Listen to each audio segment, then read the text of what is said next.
This is our infograph created by Natalie Loren Thompson and myself, Alyssa Talbot. Um, we created this infograph with the conceptions of curriculum at the center to highlight the different avenues that can be explored based off of the central idea that curriculum guides instruction. After completing this module, we were able to better understand the relationship between conceptions of curriculum and philosophical foundations.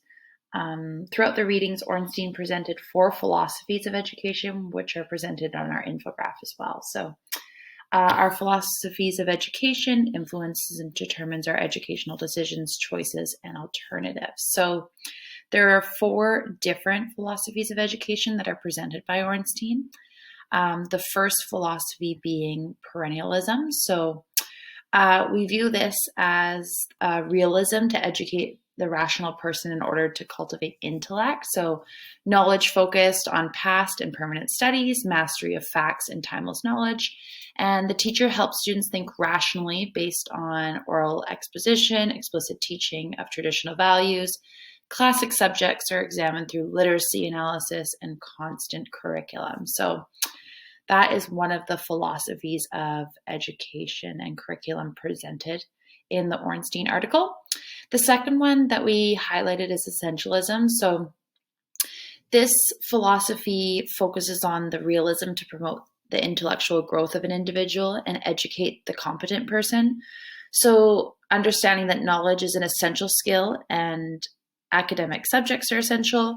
Mastery of concepts and principles of a subject matter. Teacher is an authority in his or her subject field. And there's explicit teaching of traditional values. Curriculum focuses on the core subjects. So English, math, science, history, foreign language. It's basically back to the basics of education, and excellence in education is a type of curriculum trend. The third philosophy of education that we wanted to highlight was progressivism. So this is more of a democratic social knowledge that will lead to growth and development and living and learning processes. So focusing on active and interesting learning. And the teacher is more of a guide in this philosophy, a guide to learning and education. Problem solving is a focus, scientific inquiry based on students' interests, which involves the application of human problems and affairs. So interdisciplinary subject matter activities and project is very relevant in progressivism. And humanistic education and alternative and free schooling type of trends. So this is what we are seeing sometimes in classrooms today, lots of choice, inquiry-based education, and really focusing and highlighting on student choice and student interest to guide what we're doing. And focusing more on a competency-based instruction rather than specific content that needs to be targeted. Having students work on specific competencies and the core competencies to guide their learning. So we're seeing that a lot in schools here in BC. The fourth philosophy that I wanted to highlight here is Reconstructionalism. So this is to improve and reconstruct society, education for change, and social reform skills, and subjects needed to identify and help solve problems in society today. So this is a kind of an interesting one that is implemented within schools. A lot of culturally responsive teaching focuses on this, implementing things in schools that focus on problems that we're facing in our world, such as racism can be taught to the specific student to help change the mindset of students for the future. Learning is active and concerned with the contemporary and future society. The teacher serves as an agent of change in reform and acts as a project director of research. So as a leader that helps students become aware of problems confronting humankind, and there's an emphasis on social sciences and social research methods, examination of social, economic, political problems, focus on the present and the future trends, as well as national and international issues. So This curriculum trend, followed with the philosophical basis, is a quality education. And like I said before, really focusing on culturally responsive education and working towards what meets the best needs of students today and what helps students prepare for future roles and needs of society. So now focusing down here on sources of curriculum design. The 5 different sources of curriculum design that we have chosen to highlight are what influences the design of curriculum and why certain curriculum designs are chosen. So the first one here is science as a source. So some curriculum workers rely on scientific methods. When designing curriculum, the design contains only observable and quantifiable elements. So problem solving is a large priority, and the design emphasizes learning how to learn. So it's more of a scientific source of curriculum design. Having society as a source, curriculum designers who stress society as curriculum believe that school is an agent of society, so it should draw its curriculum ideas from analysis of social situation, and individuals with this orientation believe heavily in socialization and the socialization function of schooling. They believe that school or our schools are deserved to serve in some extent, and the interests of the local community and a larger society. Schools members must be mindful of academics and development. The third source of curriculum has curriculum designers looking to the past for guidance regarding appropriate content. So these persons emphasize what they view as lasting truths advanced by the great thinkers of the past, their design, stress, content, and ranks. So some subjects are more important than others, and some believe that education can address spiritually without bringing religion into the curriculum. Spirituality fosters mindfulness, attentiveness, awareness of the outside world, and self-awareness. And spiritual individuals develop empathy and insight. Curriculum designers who draw on this reach a fuller understanding than those who only rely on the science source. The fourth source of curriculum is the knowledge source. So this source here dates back to Plato. So this view celebrates Plato's academic idea that Herbert Spencer placed on knowledge within the framework of curriculum. So, and he asked what knowledge is most worth to those who place knowledge at the center of curriculum design, and realized that knowledge must be a discipline, having a particular structure or a particular method by which scholars extend its boundaries. So for this source of curriculum, it is a question by Spencer that we must ask ourselves whom this knowledge is of value for. Is this particular knowledge that must be possessed by the majority? What intellectual skills must be taught to enable common and uncommon knowledge to be utilized for individuals, and good social knowledge is exploding exponentially. We are evolving in real time, but the time for engaging students with curriculum is not increasing here. So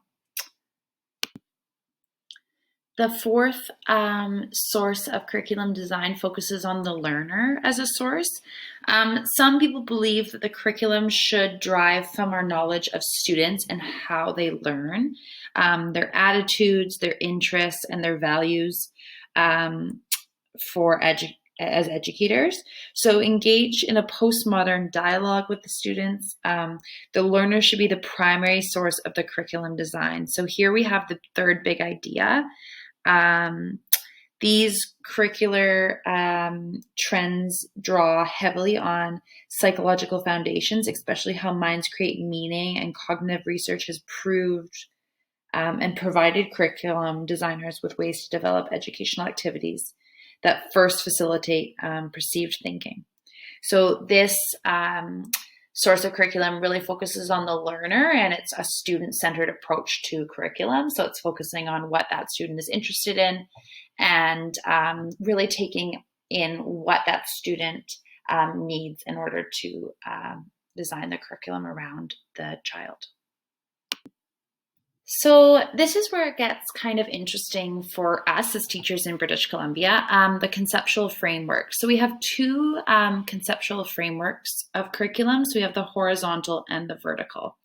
Horizontal curriculum framework blends curriculum by combining elements to create more of a contemporary style.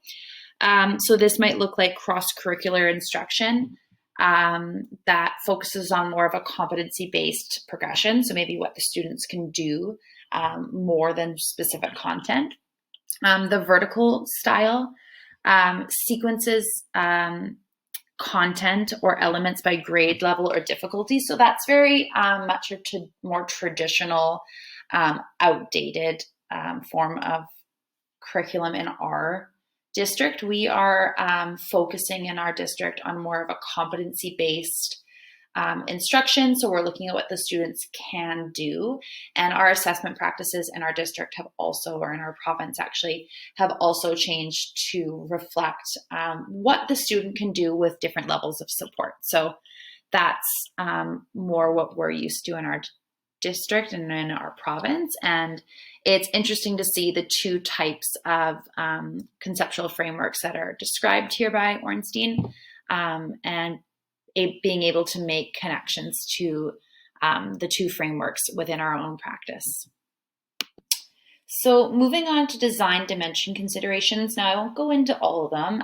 As this assignment stated, we're just kind of getting the viewers thinking about what we have created and the different ideas that we're bringing forward. So scope and sequence is something that we hear often as educators. When we're delivering instruction and curriculum, we often think of what the scope and sequence looks like. You may have heard this a lot with literacy instruction, delivering specific literacy instruction to meet the needs of each learner. We consider the scope and the sequence of what that looks like as we continue to develop on skills. So curriculum designers must consider that curriculum's depth of content, that is the scope. So scope includes all the types of educational experiences created to engage students in learning. So this includes both cognitive and affective learning, and some might add in spiritual learning as well. So sometimes a curriculum scope is limited to a simple listing of key topics and activities. A curriculum's full scope can extend over a year or more. A curriculum whose scope covers only months or weeks usually is organized within a unit, and the units are divided into lesson plans that build on each other. So that's something that we know as educators, and we see a lot within our development of our own curriculum. So when we're creating lessons and units, we're considering scope and then also considering sequence on how that's done. So sequence fosters and continuous learning, which we must decide how content and experiences are built and what became before. So as we keep developing skills, we'll talk about the sequence and continually developing and building on what we already know. That is connecting back to the sequencing of elements by grade level or difficulty. So it's different depending on how you're delivering your instruction, right? If you are delivering your instruction as and focusing on competency-based learning and the core competencies, which are in the BC curriculum, sequence can be interpreted very differently. You're focusing more on what the students can do rather than building on specific content skills. So that looks quite different depending on how you're delivering your instruction. But it is quite interesting how all of these ideas are interconnected. And as we go along and view the conceptions of curriculum on a broader lens, we're seeing that there are lots of overlap between the ideas of the conceptions of curriculum. So I'm noticing already that conceptual frameworks and design dimension considerations are intertwined. So lastly, included in our infograph is representative curriculum designs. Evelyn Sowell also presents 3 mainstream curricular designs under her broad heading of curriculum organization. So within curriculum designs, there are many subheadings here. that have different approaches to how curriculum is designed and implemented in learning. Some of these headings might be of a connection to you. Like when I see child-centered designs, I think of a lot of my work so far in master's programs that have focused on putting the student in the center of the learning and focusing instruction and curriculum around the needs of that child, right? That could be interests or just what the child needs at that time. Or it can be focused as the child as the investigator of the learning. So the child is leading the learning through discussion, through interest, through inquiry, and through exploration. So yes, this is our infograph. It's important to note that a lot of these subheadings connect to the main overarching heading, which is that conceptions of curriculum and what we know as educators today to be views of curriculum. And it's important to note too that the philosophies of curriculum connect to the conceptions of curriculum. And then how the representations of curriculum really do connect to them all, right? So a lot of this is interconnected, is seen within different aspects and different areas of curriculum. And all of these different conceptions really form how we implement curriculum in our practice and how we grow and continue to evolve our practice. So thank you very much for listening. If you've gotten this far, we appreciate it, and we are happy to connect with all of our colleagues within this course to discuss our findings and our research and continue to expand our knowledge on what we know so far. So thank you